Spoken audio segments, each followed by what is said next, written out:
Bonjour, j'espère que vous allez bien, car aujourd'hui je vous propose une production écrite niveau B1. Avant de commencer, je vous invite à vous abonner, à liker la vidéo et à la partager avec vos amis qui souhaitent également apprendre le français. Voyons la consigne. Aujourd'hui, les enfants passent beaucoup de temps devant les écrans. Télévision, tablette, téléphone. Pensez-vous que c'est un problème? Donnez votre avis et proposez des solutions. Environ 150 mots. Donc, quel est le sujet ici? L'utilisation des écrans vis-à-vis des enfants. Quel est notre objectif? Donc, donner notre avis s'il s'agit d'un problème ou pas et proposer des solutions. Quand on commence une production écrite, et je vous rappelle que le titre il n'est pas toujours obligatoire, parfois c'est intéressant car c'est plus facile d'attirer l'attention du lecteur, mais là on va commencer le texte directement. Si ça tremble un petit peu, c'est parce que je tiens mon portable avec ma main gauche, d'accord? Mais j'espère que cela ne vous dérangera pas. On commence? Eh bien, tout d'abord, il faut savoir qu'il y a plusieurs façons de commencer le texte. On peut parler du temps présent, on n'a pas besoin d'ajouter une marcation de temps, mais là, comme ici ma consigne commence par « Aujourd'hui, je vais garder le même mot », d'accord? Donc je commence par là et je dis « Espace paragraphe, donc ». Aujourd'hui,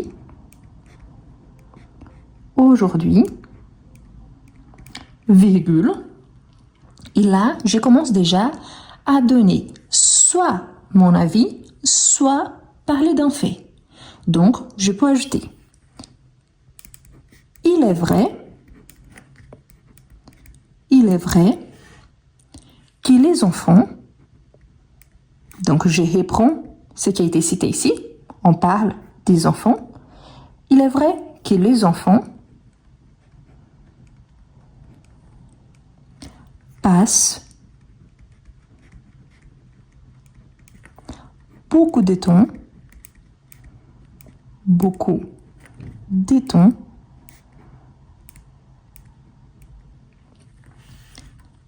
devant les écrans. Donc ici, je suis d'accord avec l'information donnée. Donc devant les écrans. Attention surtout pour ne pas oublier les accents. Pourquoi? Parce que là, c'est écrit dans la consigne. Donc si je les oublie, c'est considéré une faute grave. Donc aujourd'hui, il est vrai que les enfants passent beaucoup de temps devant les écrans. Ici, je pourrais prendre également ce qui a été donné. Donc, pour les utiliser en tant qu'exemple, je peux ajouter télévision. Si dans un contexte plus informel, télé. Donc, télévision, tablette. Donc, je reprends ce qui a été donné. Téléphone.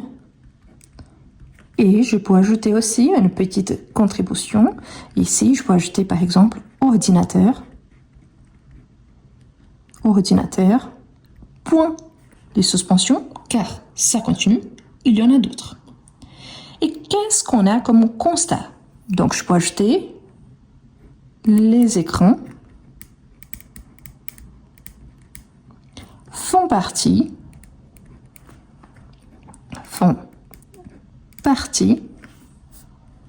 de leur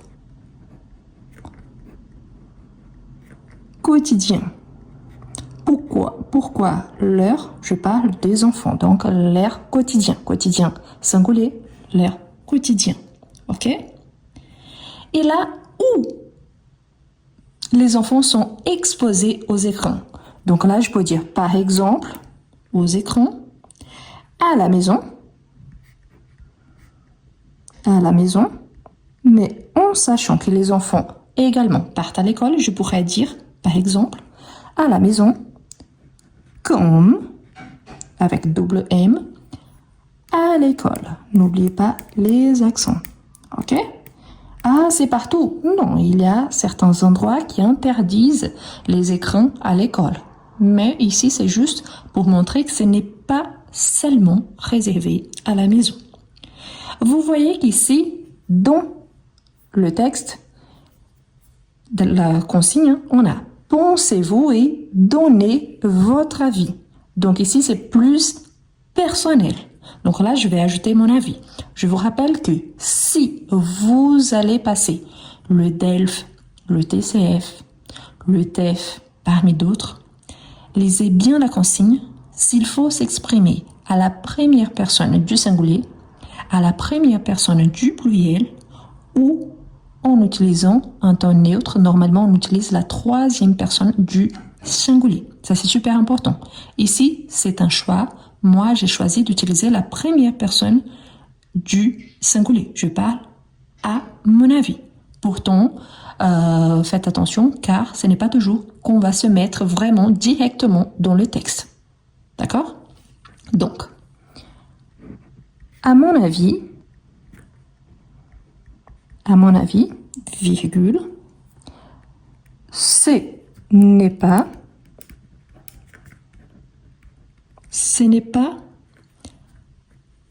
un problème en soi. Ici, normalement, j'ai une petite remarque à vous donner et à vous faire. Tout d'abord, ici, on sait qu'après pas, normalement, on n'utilise pas de, sauf qu'on a le verbe être. C'est pour ça que je peux garder les nombres. Donc, ce n'est pas un problème en soi. C'est-à-dire, le problème lui-même, ce n'est pas les écrans, mais la façon comment on utilise les écrans lui-même. Donc, on verra ici, je peux ajouter, mais tout dépend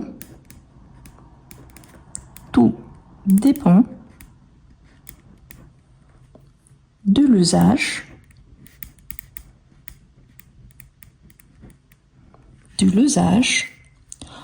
qu'on en fait, c'est-à-dire des écrans qu'on en fait. Ok? Qu'on en fait. Je peux finir mon idée ici. Et je peux même ajouter un exemple, car donnez votre avis et proposez des solutions. Pour que je puisse après donner des solutions, c'est bien désamplifier au long de mon texte. Donc là, je peux dire, par exemple, si un enfant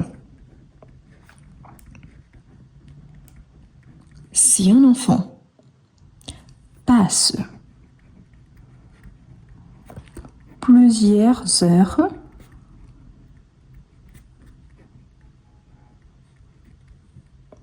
devant un écran,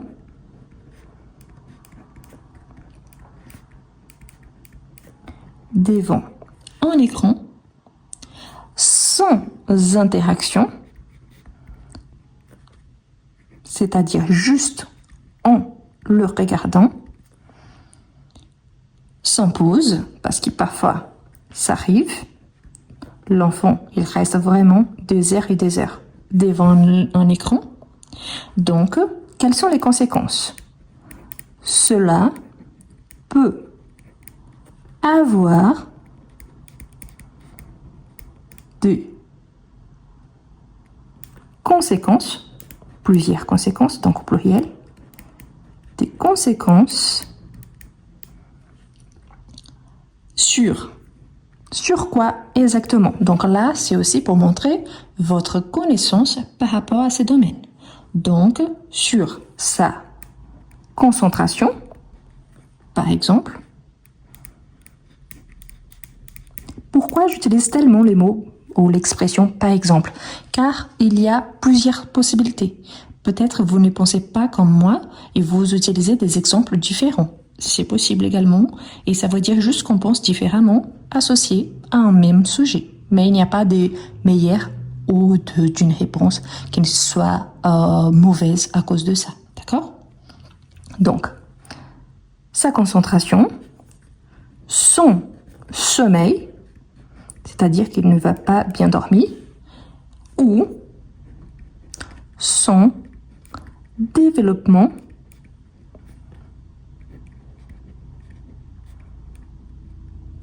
développement social. C'est quoi ça?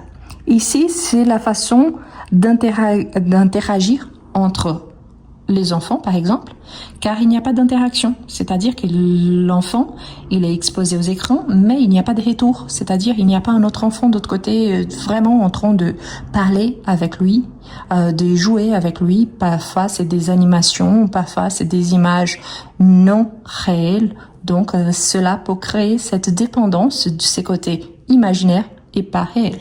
D'accord? Et vous voyez que je vais faire une grosse introduction, mais quand même bien divisée. J'ai une première étape où je reprends ma consigne directement, donc je répète beaucoup de ce qui a été dit au long de ma consigne.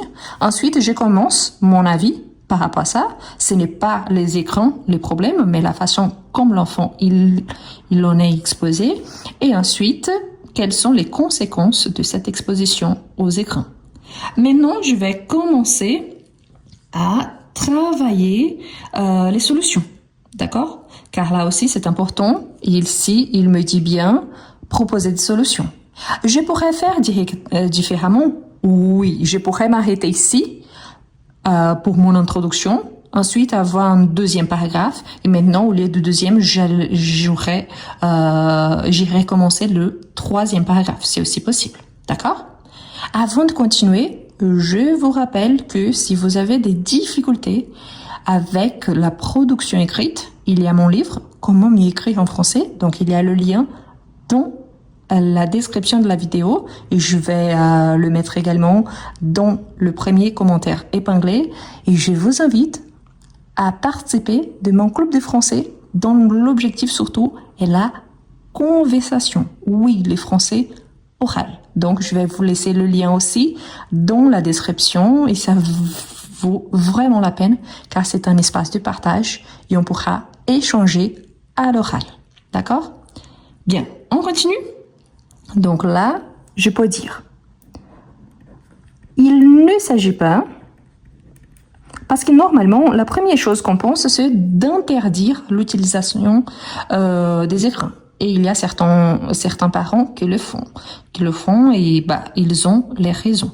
Mais là, ici, à mon avis, il ne s'agit pas d'interdire les écrans. Donc, je peux dire ça. D'interdire les écrans.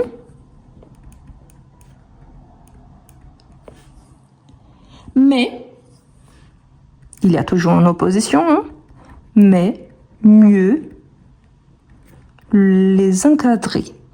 Qu'est-ce que ça veut dire?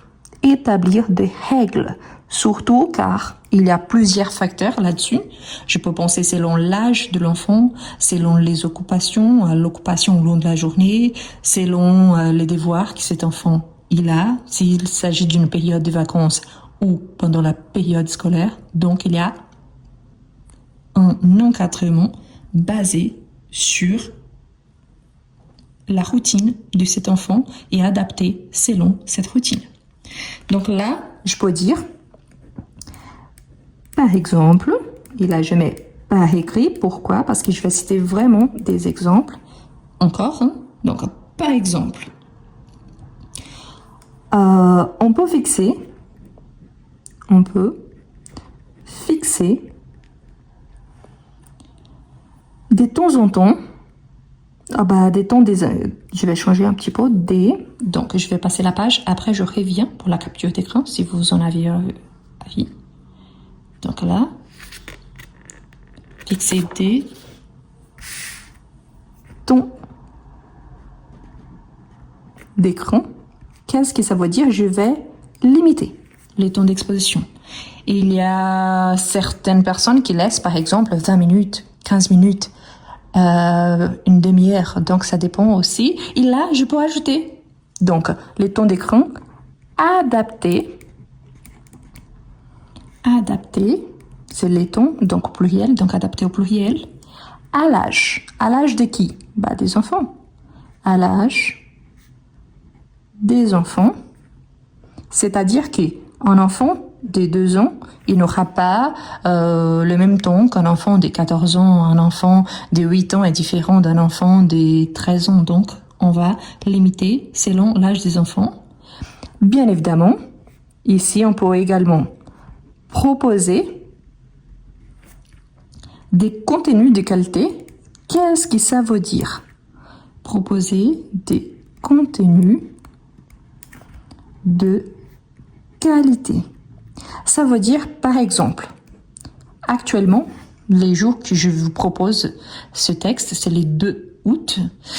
Du coup, nous sommes en pleine vacances. Peut-être ici, les contenus de qualité, c'est par rapport au fait de réviser quelque chose que les enfants ont un petit peu plus de difficultés, une partie plus culturelle, peut-être encourager à regarder un film, un documentaire, quelque chose qui va ajouter des connaissances à cet enfant. Okay? Donc là, on appelle des contenus de qualité. Peut-être l'enfant, il a des difficultés en maths, donc proposer une petite vidéo de maths. L'enfant, il a des difficultés en histoire, donc on prend une petite vidéo, on reprend là-dessus. Donc là, on appelle des contenus de qualité. D'accord? C'est-à-dire, on va choisir selon les difficultés ou ce que les enfants aiment.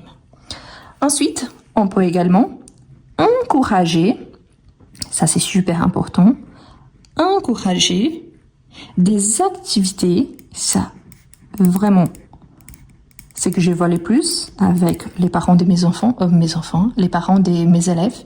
Je n'ai pas d'enfants et je suis bien mariée, donc ici, c'est les parents vraiment de mes élèves. Donc, encourager des activités alternatives. Qu'est-ce que ça veut dire? C'est-à-dire qu'au-delà des écrans, je peux proposer qu'ils fassent vraiment une activité réelle. Parmi elles, les sports en général, ce qui est plus adapté selon l'âge et ce que l'enfant aime bien selon leur capacité, donc les sports. La lecture, oui, c'est une activité, c'est-à-dire on laisse l'écran et on prend un bouquin, un BD, une revue, on va lire un petit peu. Surtout pendant les vacances, on a les jours en plein air, c'est-à-dire dans la nature, dehors, on sort un petit peu de la maison.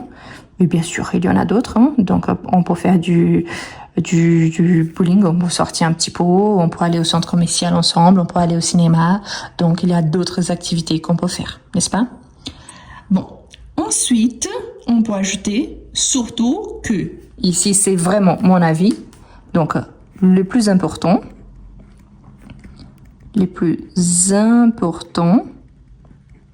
et comme je vous ai dit, c'est moi qui pense comme ça, ici dans mon texte, je peux ajouter selon moi. Car si vous pensez complètement différent de ce que je pense, il n'y a aucun souci. On a seulement des points de vue différents par rapport à un même sujet, même parce que, comme je vous ai dit, j'ai beaucoup de contacts, surtout avec des ados envers 13 ans, car je suis prof en 3e. Par contre, si vous avez un enfant, c'est à vous de vous adapter selon ce que vous savez par rapport à votre enfant. Donc, nous savons bien qu'il s'agit de réalités différentes, n'est-ce pas? Donc là, le plus important, selon moi, est que les parents, et là c'est vraiment personnel, donc les parents montrent l'exemple. Surtout, imaginons que vous voulez que votre enfant sorte du portable, mais vous restez avec le portable tout le temps. Il y a des exceptions, hein, côté travail, tout ça. Mais voilà, montrer l'exemple. Parfois, ça marche super bien parce que le fait de voir le père ou la mère qui prend un livre au lieu du portable, ça peut l'encourager à faire tel quel. Donc, donner l'exemple. Et les parents aussi discutent, c'est-à-dire papoter, hein, parler, avoir une conversation avec leur enfant, parce que parfois, oui, on arrive à un tel point qu'il faut vraiment avoir un dialogue à ce sujet-là.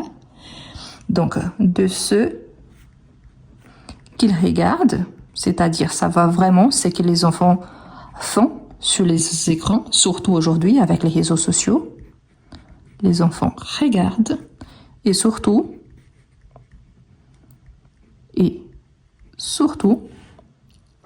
je crois que les écrans ne doivent pas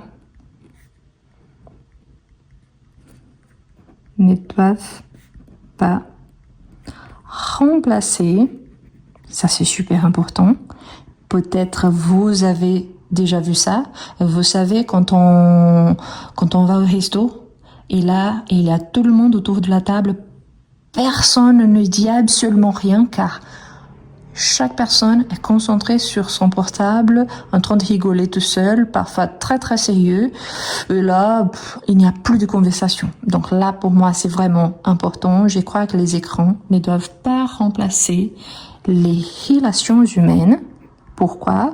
Parce qu'on peut avoir des relations humaines partout, hein, au resto, à la maison, avant de dormir, quand on se lève le matin, quand on prend le petit déjeuner ensemble. Donc oui, c'est la relation humaine entre les parents et les enfants, entre les enfants si on a plus d'un, entre les voisins, entre les gamins de la même rue, entre les collègues de classe. Donc oui, il y a des relations un petit peu partout et bien évidemment, par rapport à ces enfants-là, plus tard, au monde du travail. Ok? Et là, surtout, maintenant je pense aux vacances, une fois de plus, ni remplacer les moments partagés. Pourquoi? Parce que ce sont des moments qui ne reviendront plus. Donc, imaginons par exemple, on part en voyage, on visite une superbe région. Je vais dire par rapport à moi-même, par exemple, moi j'ai visité les châteaux de la Loire. Donc, au lieu de bien profiter du château, de la visitation, de tout ce que j'apprenais avec soit l'audio guide, soit le guide touristique, soit avec l'histoire elle-même, là, je suis coincée sur mon écran et je ne regarde rien, je n'en profite pas, je ne vois rien. Donc, je n'apprends rien avec ça. D'accord? Donc, je vous relis, je vous rappelle surtout que si vous avez des difficultés, il y a comment m'écrire en français en description. Je hâte que vous faites partie de mon club de français. Il y aura des explications, bien évidemment. Il y aura des exercices, mais surtout, il y aura de live pour les doutes. Surtout, mais surtout, il y aura des moments de partage, vraiment de la conversation. Donc, les clubs de français dans la description. D'accord? Je vous relis, donc je reprends la consigne. Aujourd'hui, les enfants passent beaucoup de temps devant les écrans, télévision, tablette, téléphone. Pensez-vous que c'est un problème? Donc, donnez votre avis et proposez des solutions. Attention, car ici, c'est important, on a les mots environ. Donc, environ 150 mots. C'est-à-dire que je peux écrire un petit peu moins, 150 mots pile, ou un petit peu plus. Je vous recommande toujours environ 10%, soit des moins, soit des plus. Donc, des moins, 150, moins 15, 135 mots, le minimum, maximum, 10% de plus, donc 165 mots. Pourquoi? Parce que là, ça montre vraiment que vous avez bien respecté les consignes et comme on a les mots environ, on n'a pas besoin des 150 mots pile. Pourquoi? C'est possible, mais ce n'est pas obligatoire. Vous pouvez avoir donc cette petite proximité, soit des plus, soit des moins. Donc là, je vous ai mis aujourd'hui, il est vrai que les enfants passent beaucoup de temps devant les écrans. Télévision, tablette, téléphone, ordinateur, les écrans font partie de leur quotidien, à la maison comme à l'école. À mon avis, ce n'est pas un problème en soi, mais tout dépend de l'usage qu'on en fait. Si un enfant passe plusieurs heures devant un écran, sans interaction, sans pause, cela peut avoir des conséquences sur la concentration, son sommeil ou son développement social. Il ne s'agit pas d'interdire les écrans, mais mieux les encadrer. Par exemple, on peut fixer des temps d'écran adaptés à l'âge des enfants, proposer des contenus de qualité, encourager des activités alternatives, sport, lecture, jeux en plein air, etc. Le plus important, selon moi, est que les parents montrent l'exemple et discutent avec leurs enfants de ce qu'ils regardent et surtout, je crois que les écrans ne doivent pas remplacer les relations humaines ni... Ah, j'ai mis relations, mais je n'ai pas ajouté humaines. Donc, j'ajoute ici, c'est lisible, donc je ne serai pas pénalisée, ou au moins, je ne perds pas trop, ni les moments de partage. Donc, les moments partagés. Ce qui est important également, c'est de bien compter la quantité des mots. Je vous rappelle qu'un mot, c'est tout ce qu'il y a entre deux espaces en blanc, indépendamment si les mots ils sont ensemble, c'est-à-dire ils ont souffert une élision. Et là, j'ai deux classes grammaticales différentes. Je vous montre un exemple. Ici, on a l'école. Donc, école, c'est un nom. La école, donc c'est un article défini. L'école, car la plus école, on a élision. Oui, on a un article plus un nom, mais là, on met ensemble. Il n'y a pas d'espace entre les deux. Donc, ici, on considère seulement un mot. À, c'est une préposition ici, bien accentuée. C'est également un mot. Pourquoi? Parce qu'il y a un espace semblant avant et après. On ne compte pas la ponctuation. Donc là, ça ne compte pas. Moi, je comptais au fur et à mesure que j'écrivais les textes. C'est une habitude que j'ai depuis un certain moment. Donc, je sais que mon texte, il a 157 mots. Je vous laisse compter, vérifier si c'est le cas. Si j'ai oublié quelque chose ou pas, l'important, c'est que, en tout cas, je m'approche, j'ai dépassé un petit peu, mais comme ici, il me disait environ 150 mots, comme je vous ai dit, je mets environ 10%, 10%, soit des plus, soit des moins, donc j'aurai quand même la moyenne. D'accord? Merci beaucoup de m'avoir accompagné jusqu'à la fin. J'espère que ce texte vous encouragera à travailler d'autres textes. C'est un sujet assez courant, surtout quand on passe le DELF ou le TCF. Je vous invite à me rejoindre sur Telegram. Là-bas, je vais vous envoyer la consigne. Donc, vous pouvez écrire votre texte vous-même. Si vous avez trop de difficultés avec la production écrite spécifiquement, je vous encourage à comment mieux écrire en français. Je vous laisse dans la description. Et surtout, rejoignez-moi donc rejoignez avec vous, mais parfois je vous tutoie quand même. Donc, dans mon club de français, l'objectif c'est surtout avoir un espace de partage facilité. Donc là, il y a le lien et je vous invite à participer. Merci beaucoup et à la prochaine. Est-ce que vous avez des difficultés à écrire en français? Est-ce que vous êtes capable de comprendre mais vous n'arrivez pas à bien écrire? Vous êtes capable de lire en français mais vous avez du mal à développer un petit texte. Je vous présente Comment mieux écrire en français? Un livre conçu pour vous, quelqu'un qui aimerait bien écrire en français. Le livre présente 11 unités, parmi lesquelles vous retrouverez toujours des astuces précieuses pour améliorer votre niveau. À chaque fois, vous aurez des explications suivies des exemples et des suggestions de lecture. Et en plus, à chaque fois, il y a un exercice au niveau débutant, en fait plusieurs exercices, suivis des exercices au niveau intermédiaire.